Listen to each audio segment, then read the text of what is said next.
Oh my goodness. Oh,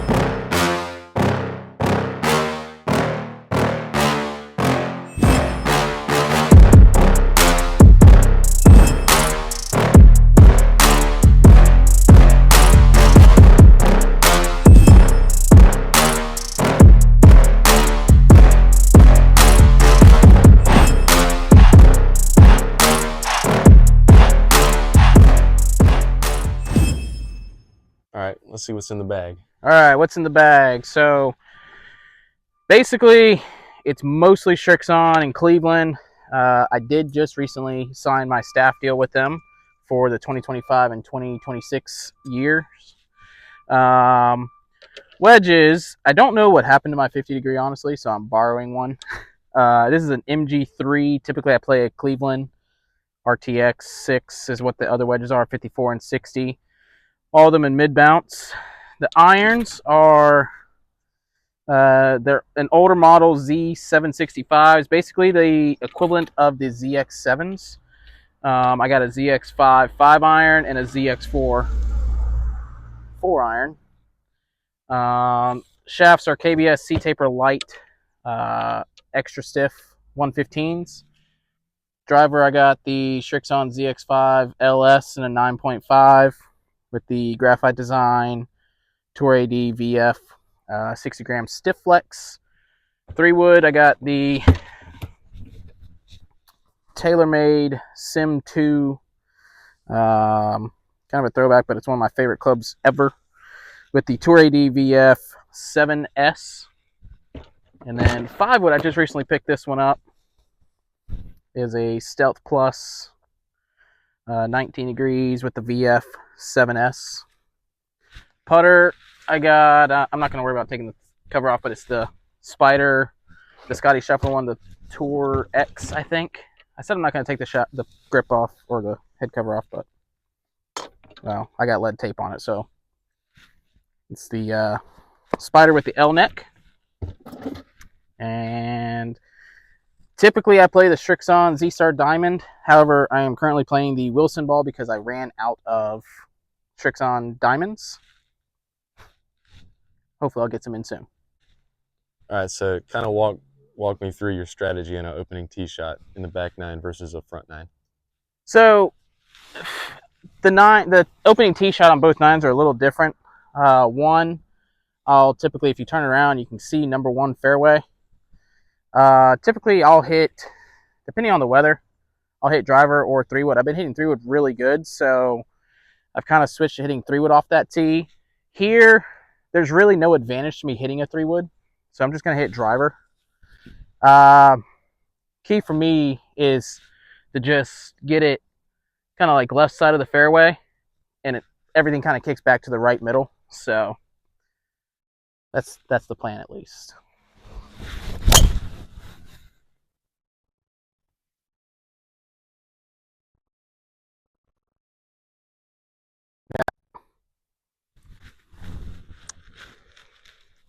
So that one kind of, about what I said, it kicked back to the right side of the fairway. So a little toey, but all good.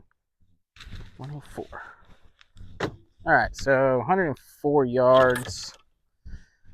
I know that pin's on the back, so I'm just going to take a 54 and hopefully I get a little bit of spin.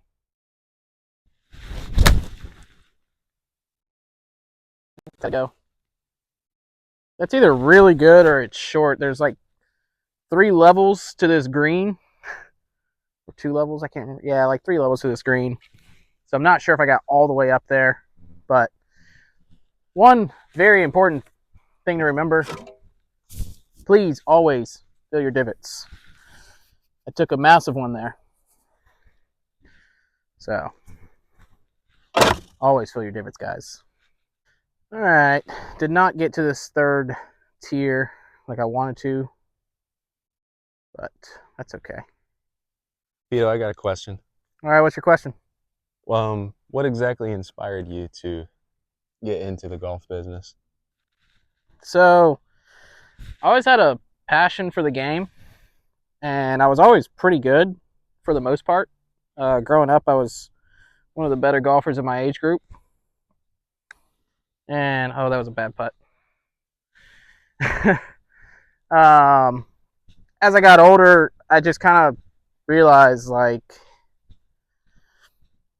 I didn't really want to do anything else but golf. Like growing up, I always thought it was going to be something golf related, whether it was playing professionally or playing or getting into the golf business. And unfortunately, when I was younger, I didn't really know much about the golf business. Like I didn't know about the PGM program or anything like that. So with the help of my golf coach, Micah Bate, I kind of got started in the golf business, and he kind of took me under his wing, did the background check. I worked for him for a little bit as a kind of like an assistant coach. And then I did the PAT, took my PAT back in 2017. And then from there, just kind of got into the golf business and started essentially following a career as a golf professional rather than a professional golfer. Cool. Good par. All right. Par 3 here. Be honest with you, I've not played the back tees a whole lot here lately. So I kind of forgot what I normally hit. But 220, downhill, front pin. I didn't shoot it, but typically plays right around like 205, I think, with that front pin. I'm going to hit a 5-iron. So this 5-iron has a little bit more juice than your standard 5-iron. This is ZX5. Oh, it's a little right.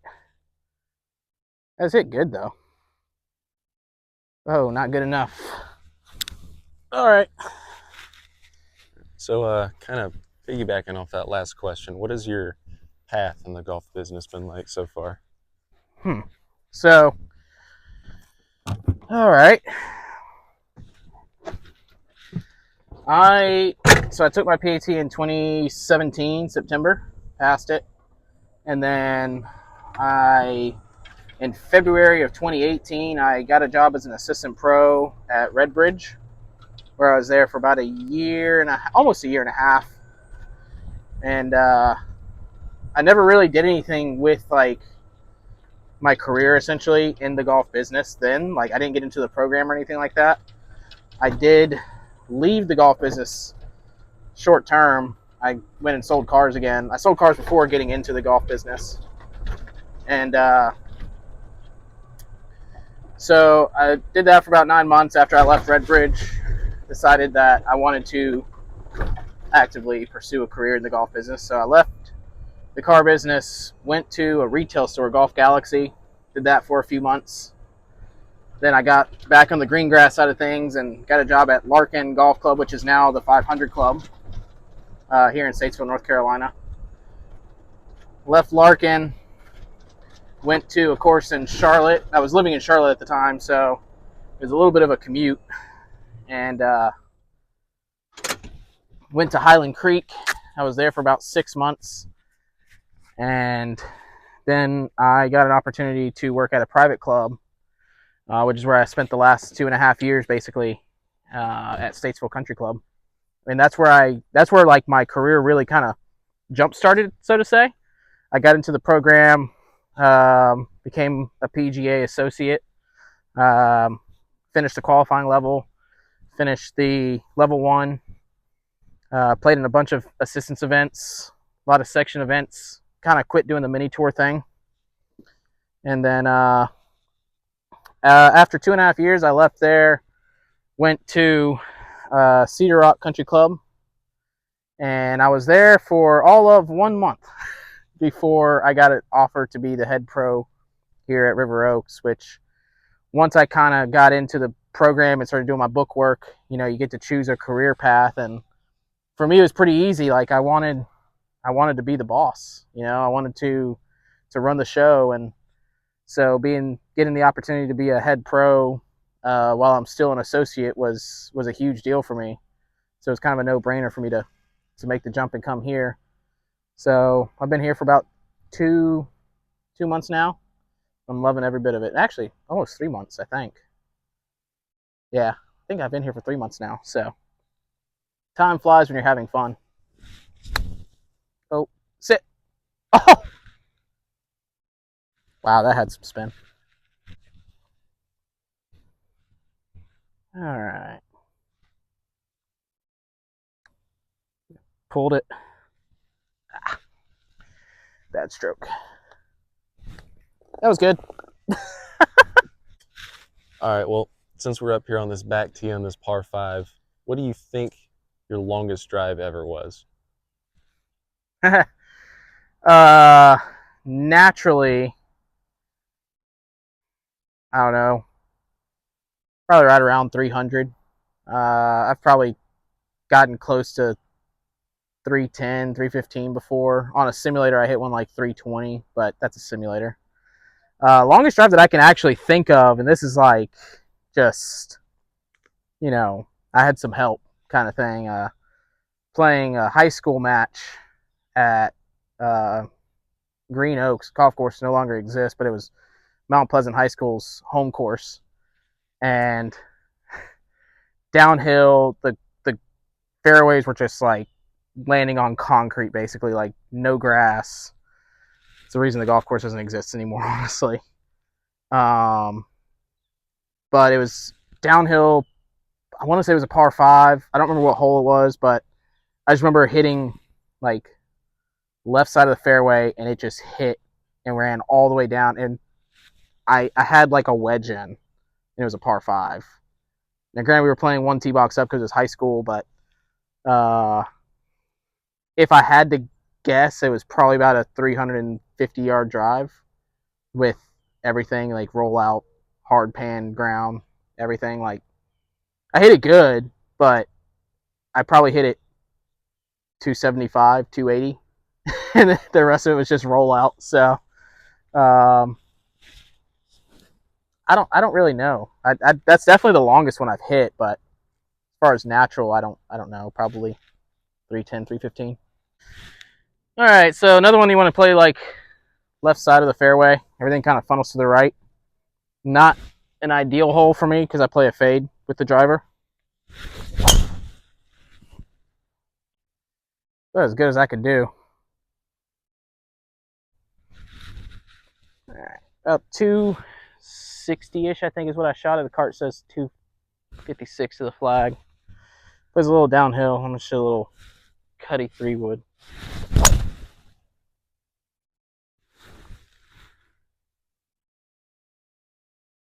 There's a bunker short of the green, if y'all remember from the back 9 video that I posted out here. And that's probably where that's at. So that's a good miss for me. In the bunker, like I said, this is fun. Yeah. So as you can see, that is a wet bunker. Yeah. Go ahead and let me know roughly how you're going to go about that. So key to playing out of wet sand, it kind of makes it harder, more compact. So the key really is to almost kind of play like a regular chip shot. You don't need to try and hit it too hard. I do have a bit of a funky lie here. Just a poor rake job, or, from the rain, some washout maybe. So for me, I'm just going to open up the face. Big thing is I like to try and get as level with the ball as I can. So you just dig the feet in, open the face, and this is about the only time that you'll see me purposely making out to in swing.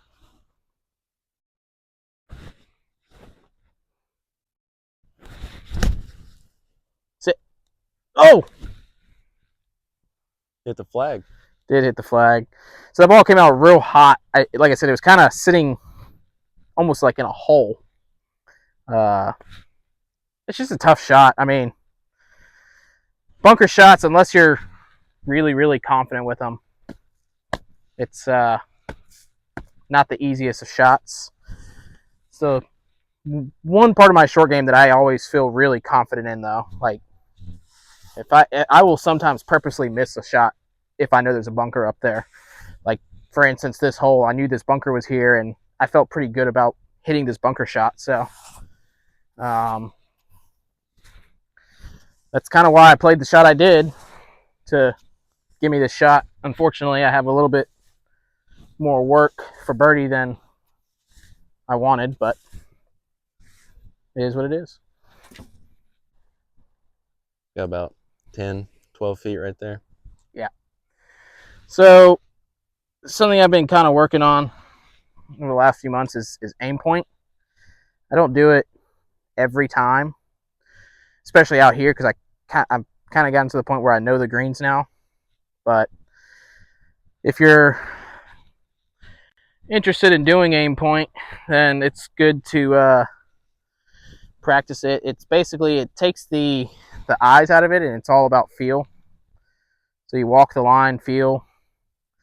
I don't really do the whole numbers thing anymore. This doesn't have that much break to it.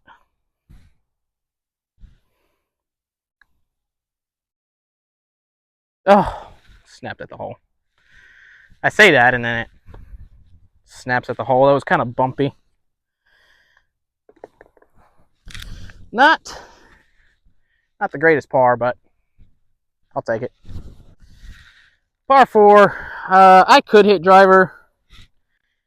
There's no real advantage to hitting driver. So I just hit 3-wood. I could play the majority of this golf course without driver from the back tees.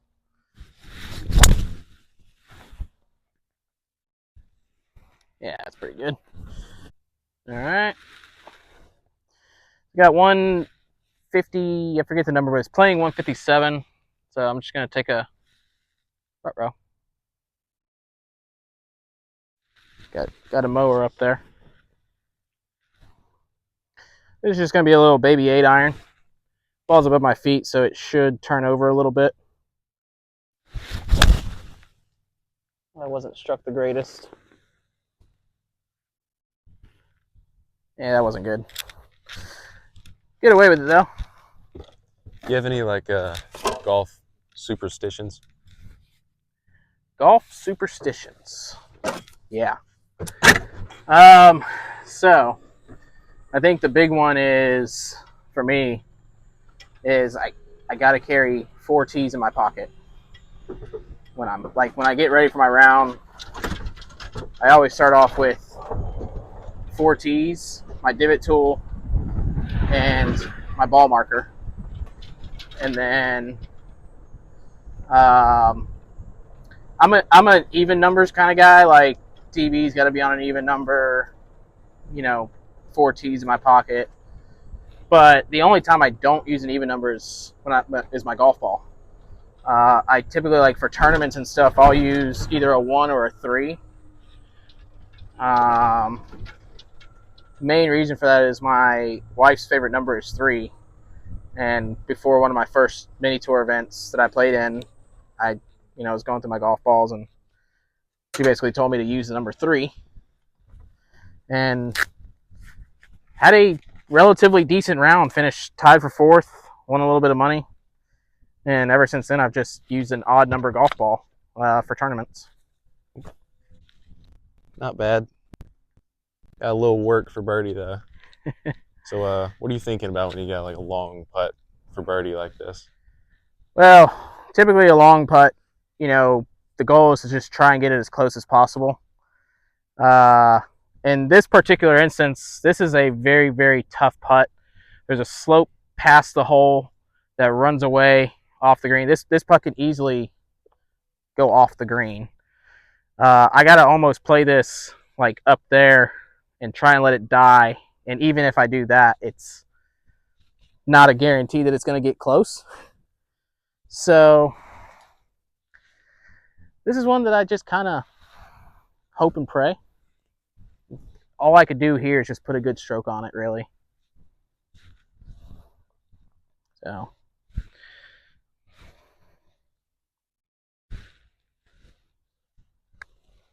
oh, it hit something.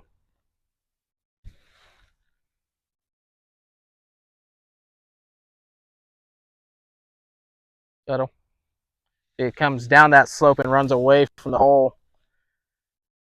And I kind of got lucky there that it didn't catch that other slope past the hole and go further away, but it hit something quarter of the way there and kind of knocked it off its line. But now I just got to try and make this one. The hard part here is when you're playing on a fast green, you just have to trust your stroke and just make sure that you get it to the hole. I pulled that. It's a bad stroke. And see, this is where it gets interesting, right? I tried to be very aggressive with that putting stroke, and I made a bad stroke and I pulled it. So now I got work for bogey. These are the ones that always kind of sting. I feel like I hit decent tee shot. I didn't hit the best second shot. It just kind of hung out to the right instead of turning over like I thought it would. And it left me with a pretty impossible putt. So those are the ones that you just got to kind of try and move on from, and don't let them bother you too much. Yeah. 2 over through 4. It's not awful. What's that? 2 over through 4. Not terrible. Not terrible, not great. I mean, that's not gonna win any money in a mini tour event. It might get lucky and win something in an assistance event, but one of my favorite sayings: plenty of golf left. So, seeing as you just 3-putted for bogey there, I feel like this is an appropriate time to ask you, what's your lowest score? Lowest score, 62. Now that was on a shorter golf course. I think from the tips it was like 6,200 yards. On a full-length golf course, I've done it twice. I shot 63. When I say full-length golf course, I mean your standard in the Charlotte area between 67 and 7,000 yards from the back tees. 6,700 and 7,000. Shot 63 twice. And my lowest out here is 68. I actually just shot 68 the other day out here. So this is a fun little hole here. Par 4, dogleg left. Again, driver is okay, but not necessarily worth the risk. Oh, that ball was hammered.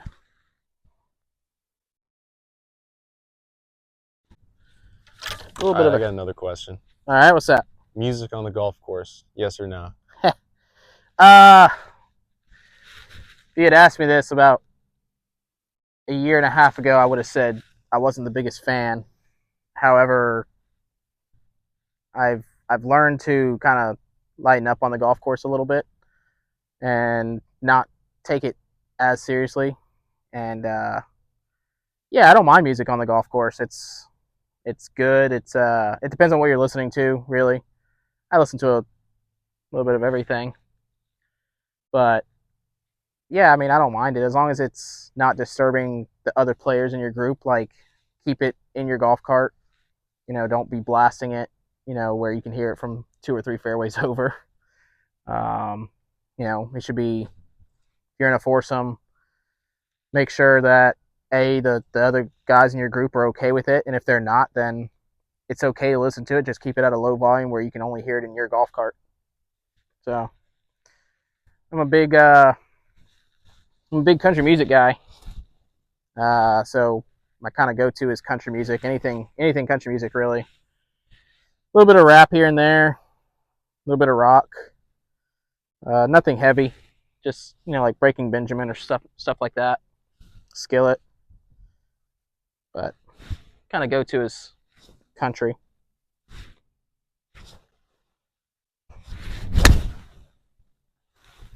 About 110.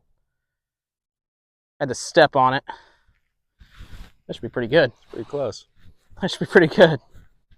So you got about 4 feet here for birdie. Obviously, it's not that big of a deal because we're just out here having fun. But what makes a putt like this more difficult whenever there's higher stakes?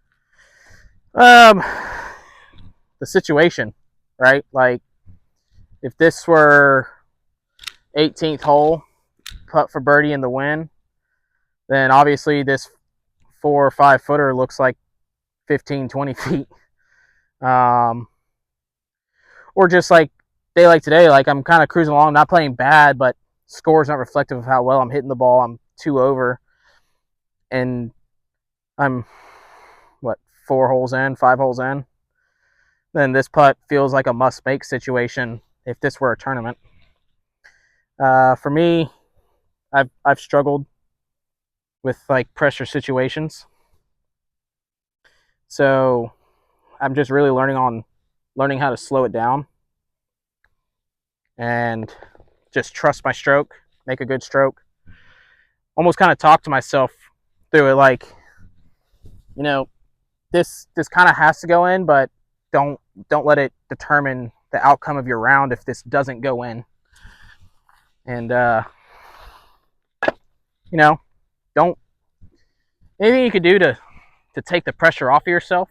However you do that, some people are just built for that moment, and I'm not, which is why I've struggled competitively. Um, I can hit just about any shot you ask me to hit, but you ask me to make a 4-footer to win $1,000. There's a good chance I'm not going to make it, but um, you know, slow it down, don't rush it. That's kind of how I try and get myself through it. So, All right, so I've been waiting until we got to this hole to ask you, what's your favorite hole on the course? you would ask me on this hole. Not this one. This hole has just destroyed me every time I've played it. I did birdie it the other day though. Favorite hole on this golf course? I'll be honest with you. It's probably 8 or 9. Both of them kind of set up good for me. It's a little 3-wood off the tee, little baby fade, and it's a comfortable tee shot, and that's for me. That's what makes a good hole. If I can get off the tee and put it in play, then to me that makes a good golf hole. Another hole I probably should hit driver on, but I birdied it with 3-wood off the tee the other day. So back to the superstitions, I'm just gonna stick with 3-wood until it doesn't work for me. Like that. Get down.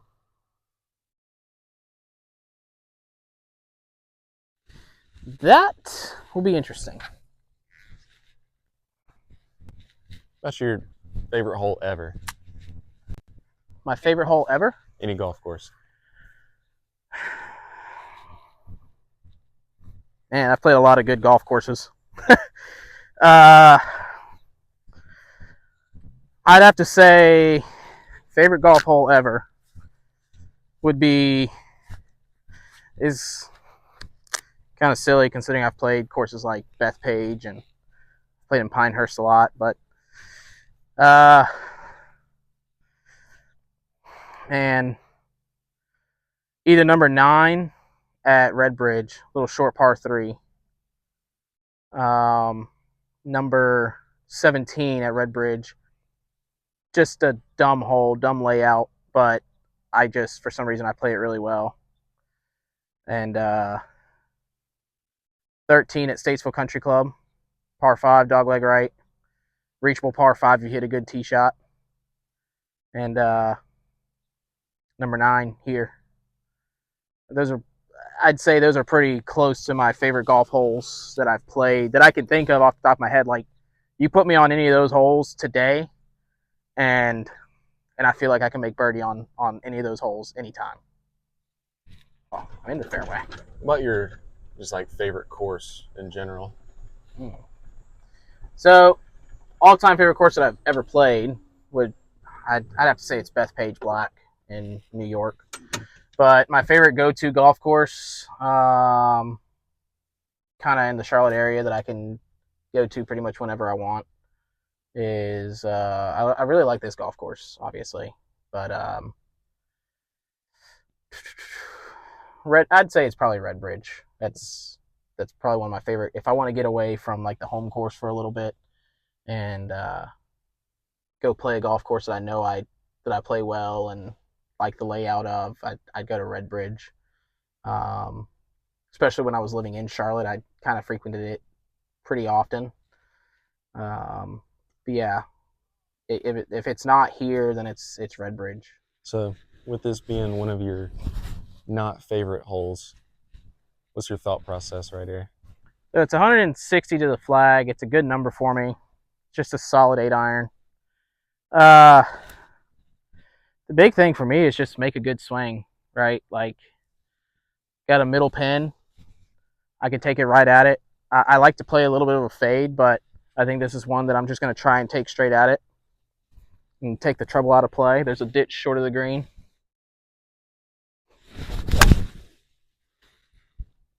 Tugged it a little bit, but that's okay.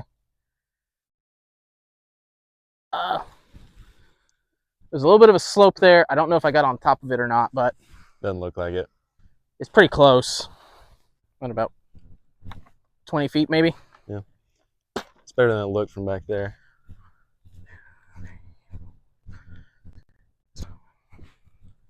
Yeah, about 21 feet.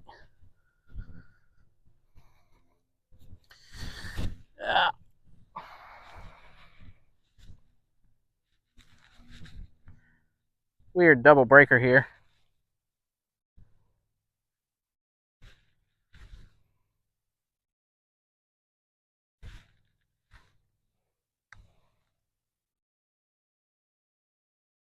Oh, it never went back left. Just kept going right. I'll take par on this hole any day of the week. Good par. Thanks.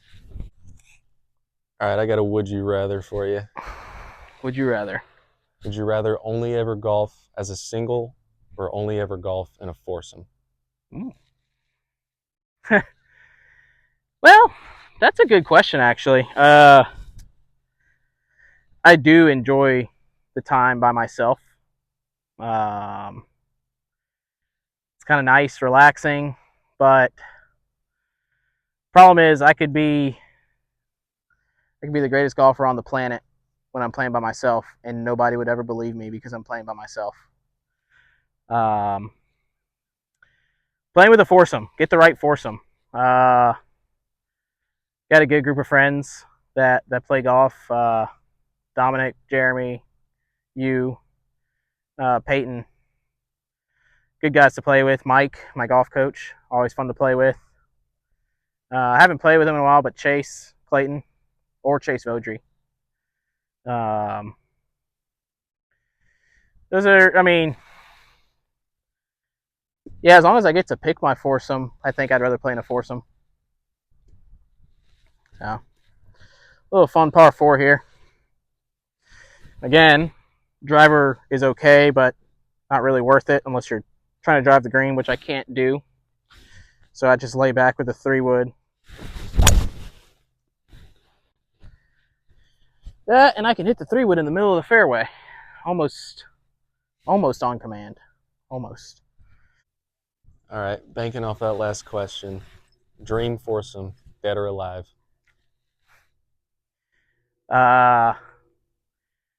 Currently, it'd be me, my dad, my grandfather, who is still alive, just can't really play golf anymore, and Tiger. Give it a few years. I got kids now.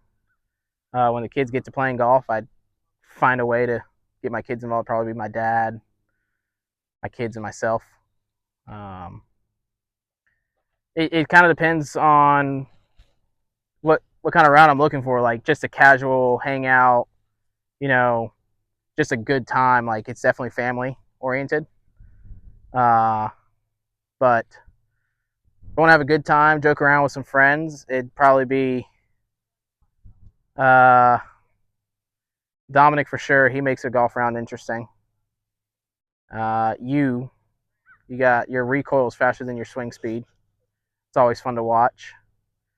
And the fourth is a toss up. I mean, throw Peyton in there. You can throw Chase in there. Throw my dad in there. Like a bunch of people you can add that fourth golfer with if you want to have a good time. But always enjoy playing with my friends. But definitely dream foursome, like overall dream foursome, be my dad, my grandfather, and Tiger. Good answer. All right, let's stick one close. Yeah, I got 97. This is kind of why I hit 3-wood on this hole. That was a little spinny, which worked out pretty good for me.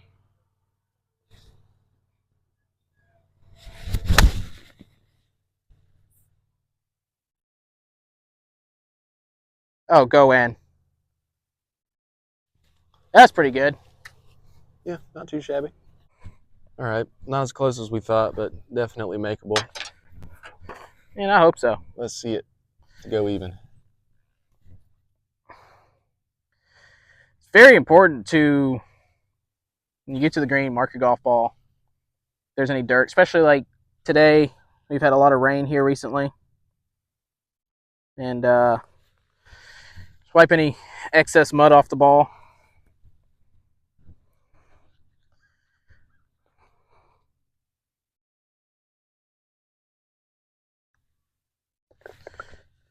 Pretty simple putt. So, what's next on the checklist for River Oaks? We got Oaks Cup this weekend. This video will probably be posted after Oaks Cup is done, so hopefully we'll get the win. But Oaks Cup is kind of like a yearly Ryder Cup thing against Glen Oaks. It's in Maiden. I've only played it once, so that should be fun. But we go there on Saturday, which is tomorrow, and we come back here on Sunday. Basically, it's 2-man best ball match play. 1 point per 9, 3 points total for a match. So you get a point front 9, point for the back 9, point for the overall match. So we got that coming up. That's going to be fun. Got rescheduled due to weather. It's supposed to be like beginning of November, I think, but due to when I started and everything, and I got a little behind on getting certain things scheduled. So it was supposed to be, this year was supposed to be end of November, beginning of December, but we were supposed to cover greens. So we ended up not doing it. We pushed it back to this coming weekend. And I'm excited. I think we got a good team. So they got some good players on their team. But that's next up. And then after that, we kind of hit the winter time and like really hit the winter time, and it's planning for next year, getting member tournaments organized, getting them published, making sure that the members are interested in playing, signing up, stuff like that. Member guest, member, club championship. Throw in a few other member events. The good thing about me here is, I do have the private club background, and so does our assistant. He's worked at some pretty high end country clubs, private clubs, so we kind of have an idea of how we want to run things, and I think it's looking good for 2025. It's going to be a lot of fun, getting all this set up and running the way we want it to. Cool. Sounds good. We got a par 3, 17 coming up. Stick one close. That's the plan. There's another tee box is like way back there. So from where the cart is, it's 155. But once I get to my tee box, it's probably going to be between 190 and 200. So it's another tough shot for me. But we're going to hit one close. Even par right now, I think. Yeah. Yep. Yeah. 2 birdies, 2 bogeys. So I typically don't play the back 9 that good here for some reason. I did shoot 34 from the white tees on the back 9 the other day. I'll play the white tees for Oaks Cup too. It's just their rules, I guess. I'm just kind of going with it. So it's always fun when I get to move up a box. I feel like I'm hitting it a long ways when I'm really not. So, but good hole, good par 3, good finishing, good 3 finishing holes here, 16, 17, and 18. Got a short par 4, tough par 3, and then a gettable par 5 if you get a good tee shot. So on 18. Let's see what we can do here. All right. 199 yards to the flag. I got 5 iron again.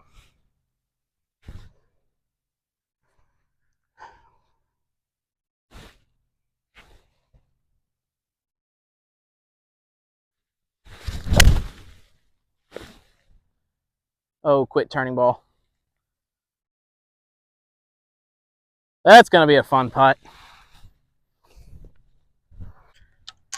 So, if you had to choose one golf brand to be sponsored by, you think you're going with? Clothing or equipment? Equipment. Well, I'd probably get in trouble if I didn't say Srixon. I really do like the Srixon equipment. I've been playing Srixon irons for the last 5 years now. So this is 2025 will be year 6 for me. And I mean, I'd probably say Srixon, honestly. I have been kind of messing around with this Wilson ball a little bit. They make a good golf ball. I'm an equipment junkie, so I like playing. I like testing out new equipment, and as you can tell from my bag, I kind of got a little mix going on. I got TaylorMade in there. I got Srixon. I got Cleveland. I got the Wilson ball. So, overall, I'd say Srixon probably. I think they make the best irons on the market. Make a really good golf ball that I really like. So, yeah, I'd have to say Srixon for equipment. Good answer. Some not great camera work by me. That ball is nowhere near where I thought it actually was.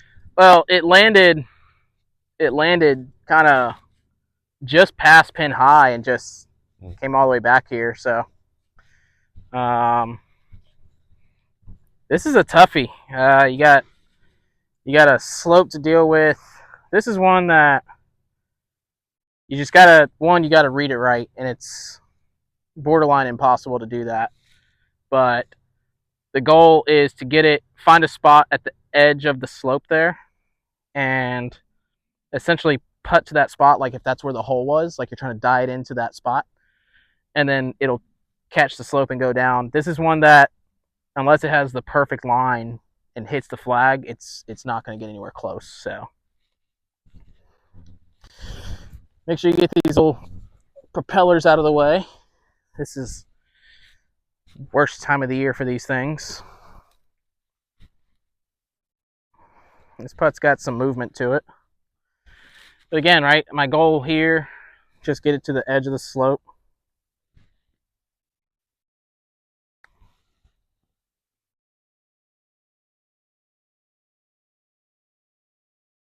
That's not bad. Oh, wow. That's pretty good. I'll take that any day of the week. All right, well, I know about your equipment, but what about apparel? If there's any golf brand that you'd rather be wearing, Whew. who's it going to be? So, I'm a big Nike guy. I've been a Nike fan my whole life. Big Tiger Woods fan. So, I grew up being a big Nike guy. Don't care much for the Sunday Red line. But if I could have it my way, I would be Nike apparel, like shoes, hats, shirts, outerwear, and then I'd wear the Primo pants. I'm a big Primo guy. Use my code PETO15, primogolfapparel.com. That's a pretty good par there. Yeah, not too Nike. If I could only wear one brand, like on the golf course, it'd have to probably be Nike. But there's some other really good brands out there. Like I said, Primo is a really good brand. Chippopotamus makes some of the best polos I've ever worn. But as far as like the whole shebang, pants, shoes, hats, shirts, it'd probably be Nike for sure. Well, it's kind of an obvious question that I kind of forgot to ask already, but how'd you get into golf? So story time. This is gonna be a long answer. I grew up playing baseball in Macon, Georgia. Moved to North Carolina, still played baseball. I was never any good though. Like I was a good fielder. I could pitch a little bit, but as far as like hitting the ball was not very good. Oh boy, they're in the fairway. It's all right. Um, We got time. so moved to North Carolina. I'm playing baseball. I'm about 8 years old, 7, 8 years old, and my dad goes to this local driving range called Natural Swing Golf in Concord, North Carolina. There's a skating rink right there and a bowling alley right there. Fry skating rink, Fry's bowling alley. And the guy that owned it, his name was Jim Harris. Um, he had like a little golf shop back there and did club repair, did lessons, and had the driving range. And my dad was kind of getting back into golf and decided that he was going to get a golf club fixed. I don't remember how he broke it. I don't know when he broke it. I don't know if he broke it in Georgia or if he broke it in North Carolina. I never really knew that my dad played golf. I didn't know what golf was until we went to this driving range, and Mr. Jim gives me a golf club. It was a left-handed golf club, and he's like, "Here, keep yourself busy while I talk to your dad." So dad's getting the club fixed and also talking to him about getting some lessons. And I'm hitting the golf ball, and it's not getting in the air. It's a left-handed golf club. It's not getting in the air, but kind of rolling off the deck, and I'm getting frustrated because like as an athlete, like I could always kind of hold my own in just about anything I did other than hitting in baseball. So I was just kind of getting frustrated, and Mr. Jim walks back over to me, and after I don't know, probably 10 minutes of me trying to hit this left-handed golf club, and he hands me a right-handed golf club, and he's like, "Here, try this." So I try it out, and first swing, just right down the middle. And I'm like, "Oh, that was cool." So I grab another ball. I'm all excited, right? I just hit a good one, and I'm assuming this is good. And so I hit another one and right down the middle. Never played golf in my life. Didn't even know what golf was. And um, hit another golf ball right down the middle. After about 6 or 7 shots, Mr. Jim walks back out and he goes, "Hey, can you do that again?" Sure. I mean, I've hit 6 in a row now, right down the middle, little baby draw. And he looks, he goes, "That's incredible. You ever played golf before?" I'm like, "No, I don't even know what golf is. I'm a baseball player, even though it's terrible." And he's like, "Do it again." Right down the middle, baby draw. And he looks at me and he goes, "That is incredible." Turns around and looks at my dad and goes, "If you could swing like him, you wouldn't be here asking me for lessons." As an 8-year-old, I'm thinking this guy just roasted my dad. It's hilarious. So I'm laughing, and Mr. Jim's like, "No, I'm serious. Like, you have an incredible golf swing for someone who has never played golf before." And so started the journey of me getting into golf, and you know, basically told my dad, I'll build him a set of golf clubs, and I won't charge you for them as long as you promise to get him lessons. So I started off going to see Mr. Jim, got a couple lessons from him, and got to the point where Mr. Jim basically told my dad, he goes, "There's nothing else I could do for him. You just got to get him on the golf course." And played a lot of golf. Went to see Dana Rader, who was a top instructor in North Carolina. I think she still is. I don't know for sure. Went to see her a few times, and next thing I know is I'm playing competitive golf and winning junior tournaments and stuff like that. So I got away from it for a little bit, but got back into it, and once I got back into it, I haven't looked back. So kind of how I got into golf, thanks to my dad being bad at golf at the time, apparently, which is crazy to me because like dad was always a good golfer. He was a scratch golfer, and here's Mr. Jim telling my dad that my swing was better than his, and I'd never played the game. It's like the fairway just opened up. Yep. Par five, probably my least favorite tee shot on this golf course.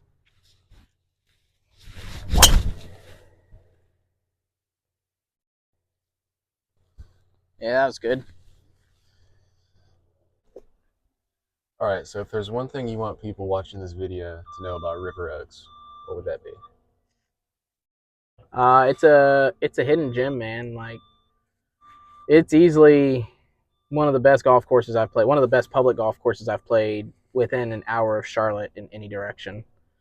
Like I said earlier that Redbridge was probably one of my favorite public tracks to play, and that's true. But if if you take Redbridge out of the equation, um, and I didn't work here, this would be worth every bit of the drive to come here. If you haven't played it, you got to play it. And I think I think we beat anybody. Rates, conditions. Um, you put this golf course in Charlotte, and it's a 80 plus golf course. We're $59 on the weekends. That rate is going to go up in January to 61, I believe, on the weekends. But even still, we are better than anybody within an hour of us. I mean, this golf course is easily $85 or more if it were in Charlotte. So, um, it is a must play. I think that's what I gotta tell people is that if you've never played it, you gotta play it. It's got a lot of character. It does have a lot of character. Like, if you like having fun while golfing, this is that type of place. It is that type of place. I told someone not long after I started working here and played it a couple times, like it kind of gives me Redbridge vibes. Like if you like Redbridge, then you'll like this golf course, and it's worth the drive. If you live in Charlotte, it's 50 minutes depending on what part of Charlotte you're in, and it's just I think we started at a little after 12 o'clock, and we didn't catch anybody until 17T.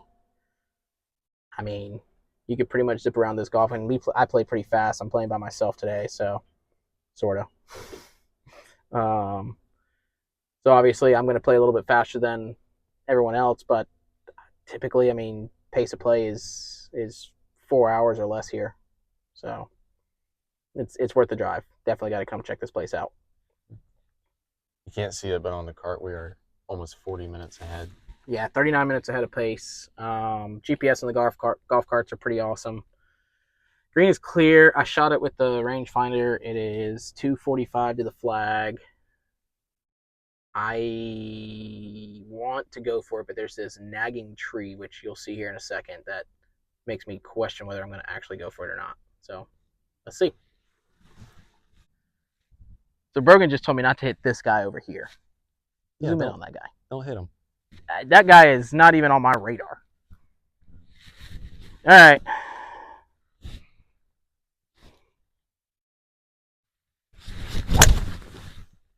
Oh my goodness. Oh my goodness. I lost it, but it sounds like he likes it.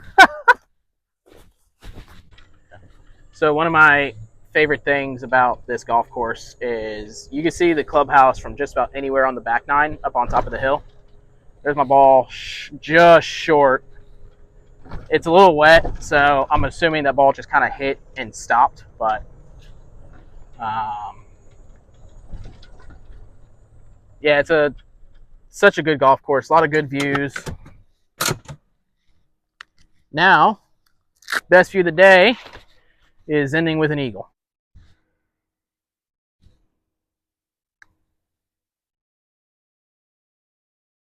Oh! Oh no! That hurts me.